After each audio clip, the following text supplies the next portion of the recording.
आइए नजर डालते हैं आज के हेडलाइंस पर। गाजियाबाद के प्रभारी मंत्री सुरेश खन्ना ने नवनियुक्त सहायक शिक्षकों को दिए नियुक्ति पत्र। शिक्षकों से की बच्चों के व्यक्तित्व विकास पर ध्यान देने की अपील। बलिया में अधिकारियों के सामने हत्या को अंजाम देने का मुख्य आरोपी अभी भी पुलिस पकड़ से बाहर। अखिलेश और मायावती ने घटना को लेकर योगी सरकार पर कसा तंज। चालाकी से एटीएम कार्ड बदलकर ठगी करने वाले गिरोह का भांडाफोड़। 7 बदमाश गिरफ्तार। अब तक 1000 से ज्यादा घटनाओं को दे चुके हैं अंजाम। मधुबन बापू धाम के प्रभावित किसानों के समर्थन में 50 गांवों के किसानों की महापंचायत आयोजित। जीडीए को चेतावनी, मांगे नहीं मानी तो जिला मुख्यालय का होगा घेराव। और कल से शारदीय नवरात्रों की शुरुआत। बाजारों में खरीदारी करने निकले लोग। कोरोना संक्रमण के भय के साए में मनाई जाएगी नवरात्र। बेसिक शिक्षा परिषद की ओर से संचालित स्कूलों के लिए उत्तर प्रदेश सरकार द्वारा जारी किए गए सहायक शिक्षकों के परिणाम आने के बाद शुक्रवार को एक कार्यक्रम के दौरान बुलंदशहर व गाजियाबाद के अभ्यर्थियों को जिले के प्रभारी मंत्री सुरेश खन्ना ने नियुक्ति पत्र दिए। इस दौरान प्रभारी मंत्री ने शिक्षकों को कहा कि वे अपना व्यक्तित्व इस तरह बनाकर रखें जिससे बच्चे सही सीख ले सकें। बच्चों के लिए शिक्षक उनके रोल मॉडल की तरह होते हैं। नियुक्ति प्रमाण पत्र पाकर अभ्यर्थियों के चेहरे भी खुशी से खिल उठे। उत्तर प्रदेश सरकार द्वारा बेसिक शिक्षा परिषद की ओर से संचालित प्राथमिक विद्यालयों में सहायक शिक्षकों के परिणाम घोषित करने के बाद शुक्रवार को जिले के प्रभारी मंत्री सुरेश खन्ना ने मोहन नगर के आईटीएस में बुलंदशहर व गाजियाबाद के नवनियुक्त शिक्षकों को नियुक्ति प्रमाण पत्र वितरित किए। नियुक्ति पत्र मिलने के बाद शिक्षक अपने आवंटित स्कूलों में ज्वाइन कर सकेंगे। इस दौरान प्रभारी मंत्री ने शिक्षकों को शुभकामनाएं देते हुए कहा कि शिक्षक का दर्जा ईश्वर से बड़ा माना जाता है। ऐसे में शिक्षकों को हमेशा एक रोल मॉडल की तरह पेश आना चाहिए। ये एक बहुत अच्छे क्षण है कि जब किसी व्यक्ति को शिक्षक के रूप में नियुक्ति पत्र मिलने जा रहा है। एक सूक्ति है कि मानव बनना तो भाग्य है, लेकिन शिक्षक बनना सौभाग्य की बात है। आज से आप लोग एक नई दुनिया में नए ओहदे के साथ नए तरीके से अपनी यात्रा शुरू करेंगे। बरसों से लोगों ने सपना देखा होगा और वो सपना आज साकार होने जा रहा है जब आप नियुक्ति पत्र लेकर जाएंगे, इस आशा और उमंग के साथ कि आपको छात्रों के बीच में रहना है, छात्रों के जीवन को बनाना है, उनकी जिंदगी को एक नई दिशा देना है। प्रभारी मंत्री ने कहा कि वर्तमान सरकार का सपना है कि सरकारी स्कूलों की दशा सुधरे व शिक्षा का स्तर बढ़ सके ताकि हर वर्ग शिक्षित हो और देश और प्रदेश के विकास में अपना योगदान दे सके। तो शिक्षक समुदाय माहौल बदलने के लिए एक बहुत प्रभावी इंग्रेडिएंट है कि जो अगर मन में ठान ले तो निश्चित रूप से अपने विद्यालय के, अपने छात्रों का, अपने सबऑर्डिनेट्स का जीवन बदल सकते हैं। आपकी उम्र से ज्यादा आपकी ख्याति की उम्र है, आपकी प्रतिष्ठा की उम्र आपकी उम्र से ज्यादा है। आप चले जाएंगे लेकिन आपकी प्रतिष्ठा आपके साथ आपके बाद में भी चलेगी। गाजियाबाद डीएम अजय शंकर पांडे ने सभी शिक्षकों को उनके उज्जवल भविष्य की कामना करते हुए कहा कि आज का दिन सभी युवाओं के लिए प्रेरणादायी साबित होगा। पूरी जो मनस्थिति है और जो ये रोजगार प्राप्त करने की जो यात्रा होती है, हम सब गुजरे हैं। हमें मालूम है कि आज का दिन, जिस दिन हमारे हाथ में नियुक्ति पत्र प्राप्त हो रहा है, कितने गौरव का दिन होता है, कितने उल्लास का दिन होता है, कितनी प्रसन्नता का दिन होता है। आपके मनोभाव को हम समझ सकते हैं, इसलिए आप लोग, आपका सपना एक साकार हो रहा है, उसके लिए आप सब बहुत बहुत बधाई के पात्र हैं। कार्यक्रम के दौरान बुलंदशहर के 619 और गाजियाबाद के एक अभ्यर्थी अमित कुमार को नियुक्ति पत्र प्रदान किया गया। प्रतीकात्मक रूप से प्रभारी मंत्री ने 5 अभ्यर्थियों को नियुक्ति पत्र वितरित किया। कार्यक्रम में मेयर आशा शर्मा, साहिबाबाद विधायक सुनील शर्मा, लोनी विधायक नंद किशोर गुर्जर, एसएसपी कला निधि नेथानी सहित कई अन्य अधिकारी मौजूद रहे। कार्यक्रम में सोशल डिस्टेंस का भी सख्ती से पालन किया गया। ब्यूरो रिपोर्ट, युग करवट न्यूज। बलिया में खुली बैठक के दौरान प्रशासन और पुलिस अधिकारियों के सामने एक व्यक्ति की हत्या योगी सरकार के लिए परेशानी का सबब बन गई है। एक और जब पूर्व मुख्यमंत्री अखिलेश यादव और मायावती ने इस घटना को लेकर प्रदेश की कानून व्यवस्था पर सवाल खड़े कर दिए हैं, वहीं घटना के 24 घंटे बाद भी मुख्य आरोपी की गिरफ्तारी नहीं होने से पुलिस की कार्यशैली पर शक किया जा रहा है। मुख्य आरोपी को भाजपा विधायक सुरेंद्र सिंह का करीबी बताया जा रहा है।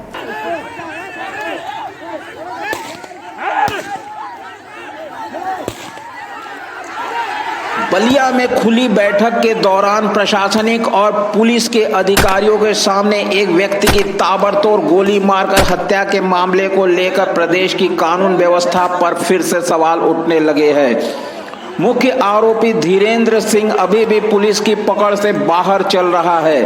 पुलिस नामजद 8 आरोपियों में से 5 लोगों को गिरफ्तार किया है। बलिया के एसपी ने बताया कि मामले में एक मुख्य आरोपी देवेंद्र प्रताप सिंह को गिरफ्तार कर लिया गया है। वो धीरेन्द्र प्रताप सिंह का भाई है। दुर्जनपुर में सरकारी कोटे की दुकान के लिए चयन प्रक्रिया चल रही थी। इसमें 2 सहायता समूह के लोग थे। एक सहायता समूह का समर्थन धीरेन्द्र प्रताप सिंह डब्लू सिंह कर रहे थे और एक दूसरा सहायता समूह था। उस सहायता समूह से और इनके बीच में पहले कहासुनी हुई। जब हंगामा लोग करने लगे तो एसडीएम ने इसकी प्रक्रिया को बाधित होते देखकर बंद कर दिया। यहाँ शेष लोग जा रहे थे। इस दौरान धीरेन्द्र प्रताप सिंह द्वारा फायरिंग किया गया, जिसमें एक आदमी को जयप्रकाश उर्फ गामा पाल को गोली लगी। उन्हें हॉस्पिटल ले जाया जा रहा था। रास्ते में उनकी मृत्यु हो गई है। घटना के अन्य समस्त तथ्यों की जानकारी की जा रही है। पूर्ण करके इसे विधिक कार्यवाही समस्त की जाएंगी। वहीं इस घटना को लेकर विपक्ष ने एक बार फिर योगी सरकार पर जमकर हमला बोला है।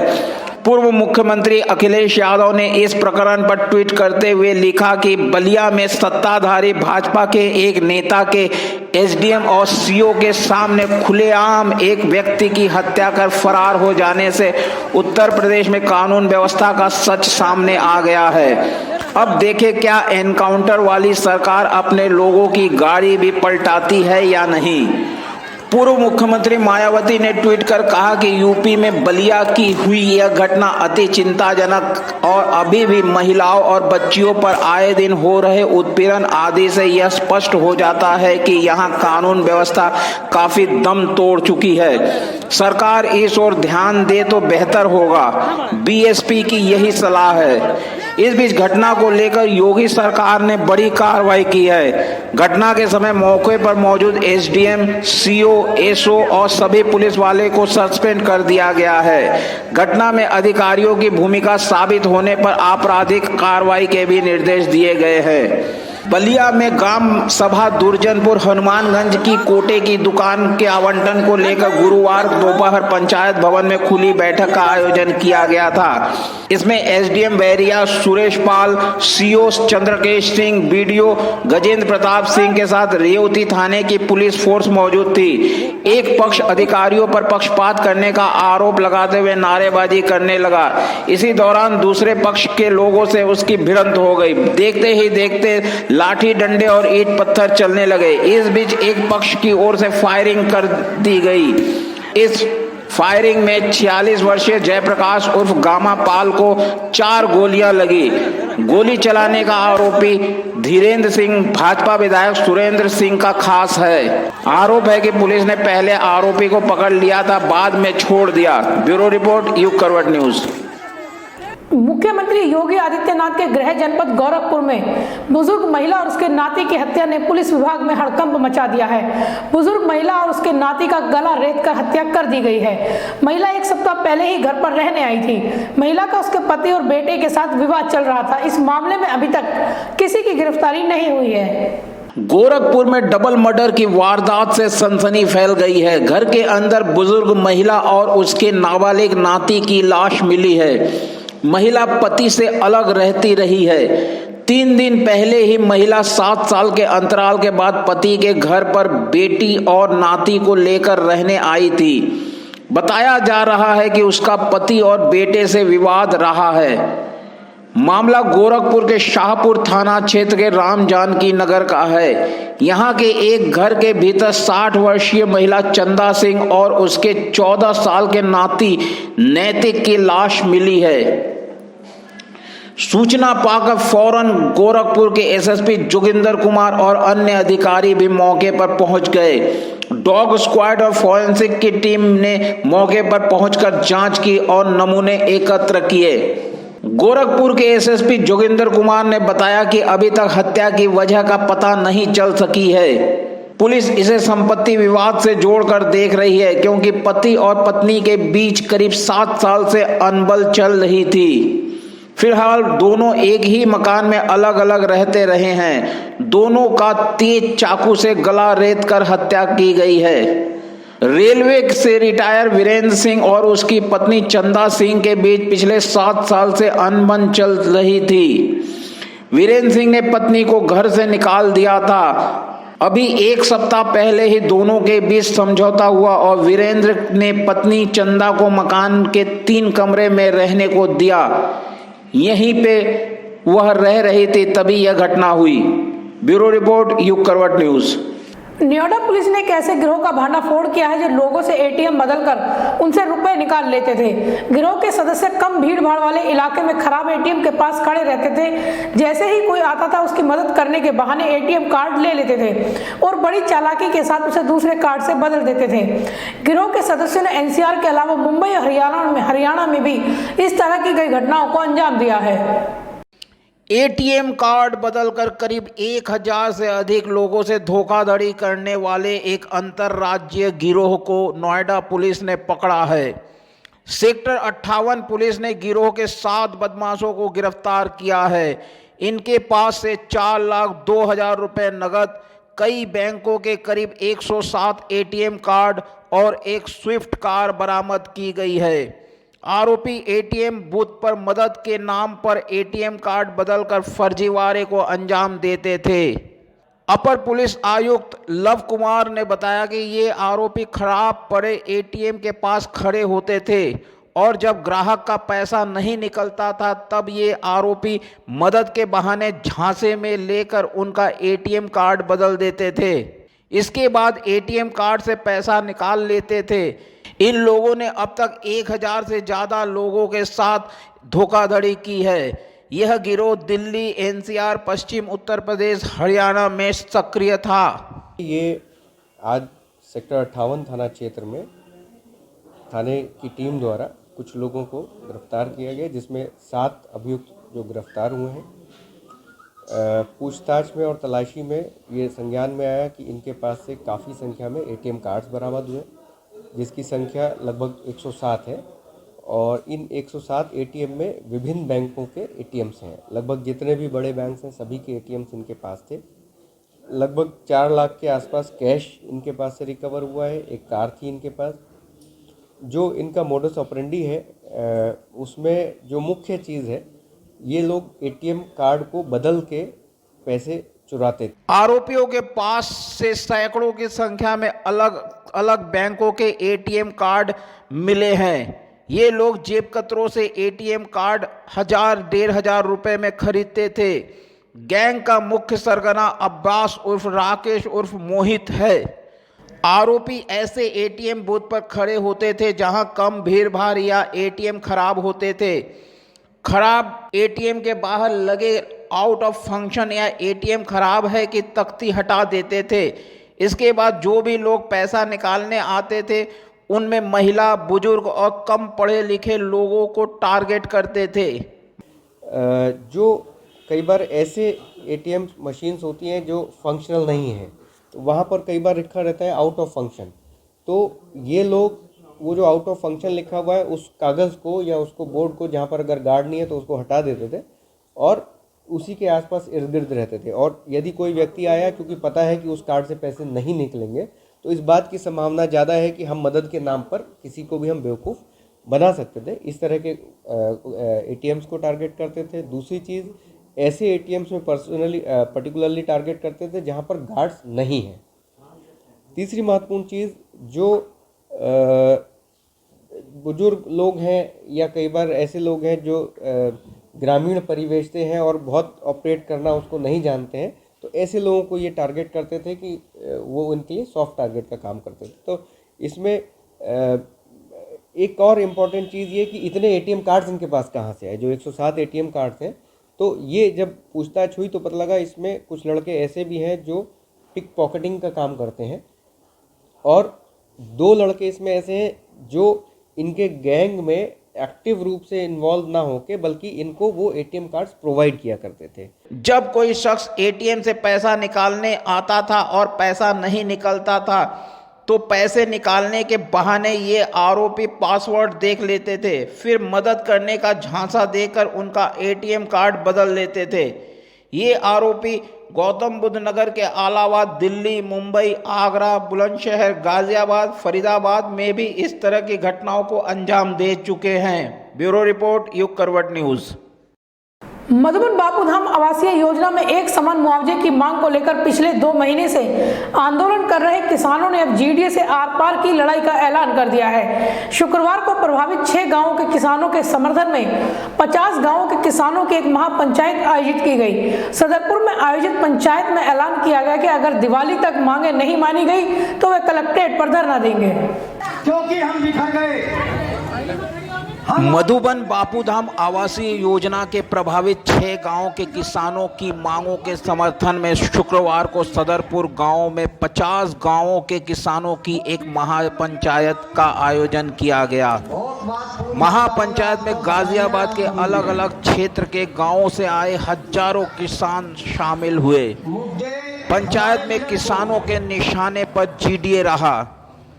किसानों ने कहा कि जीडीए के कुछ अफसर किसानों को भड़काने का प्रयास कर रहे हैं ताकि उनके खिलाफ फर्जी मुकदमा दायर किया जा सके।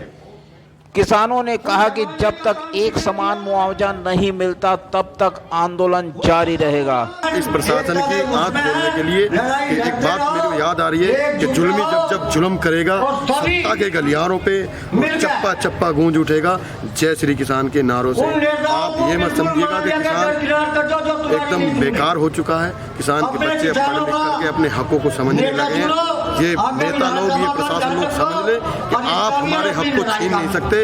यदि आप जल्द से जल्द हमारी का फैसला नहीं करते हो तो जल्द ही एक बड़ी रणनीति के साथ में प्रधानमंत्री आवास का घेराव करेंगे। मधुबन बापूधाम योजना के लिए सदरपुर के 6 गांवों की जमीन ली गई थी। करीब 2200 परिवार पिछले 6 महीने से एक समान मुआवजे की मांग को लेकर धरना प्रदर्शन कर रहे हैं। किसानों का कहना है कि 8 अक्टूबर 2007 को 100 रुपए के स्टाम्प पेपर पर समझौता हुआ था कि बाद में अगर कोई प्रतिकर बढ़ता है तो उसका लाभ किसानों को दिया जाएगा। कई जगहों पर प्रतिकर बढ़ गया लेकिन किसानों को नहीं दिया गया। गाजियाबाद में अलग अलग जगहों पे इनको एक करने की और जिसमें हम सफल होते भी नहीं। इसके परिणाम आपको आने वाले समय में देखने को मिलेंगे। आज की रणनीति होगी, आज के जो फैसले होंगे, ये आगामी जो हमारी रणनीति है इसको लेकर हम तय करेंगे। पंचायत में एक समान मुआवजे की मांग को लेकर जीडीए से आर पार की लड़ाई लड़ने का ऐलान किया गया। किसानों ने कहा कि दीपावली तक अगर उनकी मांगें नहीं मानी गई तो वे अपना धरना स्थल जिला मुख्यालय पर शिफ्ट कर देंगे। ब्यूरो रिपोर्ट, युग करवट न्यूज़। शनिवार से शुरू हो रहे शारदीय नवरात्रों की तैयारियां जोर शोर से चल रही हैं। बाजारों में जहां भीड़ देखने को मिल रही है तो वहीं लोग अपने घरों में मां की स्थापना से पहले साफ सफाई में जुटे दिखाई दिए। शनिवार को पहले नवरात्रे देखते हुए मंदिरों में भी तैयारियां पूरी हो चुकी हैं। हालांकि इस बार कोरोना संक्रमण के कारण बड़े स्तर पर धार्मिक आयोजन व अनुष्ठान नहीं हो सकेंगे। सीमित स्तर पर ही कार्यक्रमों का आयोजन हो सकेगा। माँ भगवती अपने भक्तों के घर इस बार घोड़े पर सवार होकर आएंगी। शनिवार से शारदीय नवरात्रे शुरू होने जा रहे हैं। पहले नवरात्रे को मां शैलपुत्री का पूजन किया जाता है। नवरात्र के पहले दिन घरों में कलश स्थापना कर मां की स्थापना धूमधाम से की जाएगी। नवरात्र की तैयारियों को लेकर बाजारों में शुक्रवार को खासी भीड़ रही, जिसकी वजह से बाजारों में जाम के हालात बने रहे। विशेषकर पूजन सामग्री की दुकानों पर सबसे अधिक भीड़ देखने को मिली। घरों में साफ सफाई व मंदिरों में तैयारियां जोर शोर से शुरू हो गई हैं। मां भगवती को शक्ति का प्रतीक माना जाता है। हालांकि मां दुर्गा की घोड़े की सवारी को आर्थिक रूप से अच्छा संकेत माना जाता है, लेकिन राजनीतिक स्तर से शुभ नहीं माना जाता। नवरात्रि पूजन के लिए घट स्थापना का भी महत्व होता है। घट स्थापना के बाद ही नवरात्रि पूजन शुरू किया जाता है। इस बार घट स्थापना का समय सुबह 6:29 से लेकर 8:39 पर है। दूसरा मुहूर्त 11:36 से 12:24 तक है। जो भक्त सुबह के समय घट स्थापना ना कर सके उनके लिए दोपहर 2:29 से 4:17 पर तीसरा मुहूर्त शुभ साबित होगा। हालांकि चौगड़िया मुहूर्त के अनुसार दोपहर 12:32 से शाम 4:45 तक का मुहूर्त सबसे श्रेष्ठ माना जा रहा है। कोरोना संक्रमण के चलते इस बार बड़े स्तर पर कार्यक्रमों का आयोजन नहीं हो सकेगा, तो वहीं सड़क किनारे भंडारे व दुर्गा पूजा के पंडाल भी नहीं लग सकेंगे। पूर्व में जिन स्थानों पर बड़ी प्रतिमा स्थापित कर पूजन किया जाता था, वहां इस बार प्रतीकात्मक घट स्थापना कर पूजन किया जाएगा। नवरात्रियों के शुभारंभ से त्योहारों का आगमन माना जाता है। इसके साथ ही अगले 1.5 महीने तक लगातार त्योहार होंगे, जिसमें दशहरा, दिवाली, भैया दूज से लेकर छठ पूजा का महापर्व भी शामिल होगा। ब्यूरो रिपोर्ट, युग करवट न्यूज। तो आज के लिए फिलहाल बस इतना ही। गाजियाबाद और आसपास की खबरों के लिए देखते रहिए युग करवट न्यूज और विस्तार से खबरों को जानने के लिए पढ़िए युग करवट न्यूज़पेपर। सब्सक्राइब कीजिए युग करवट। नमस्कार।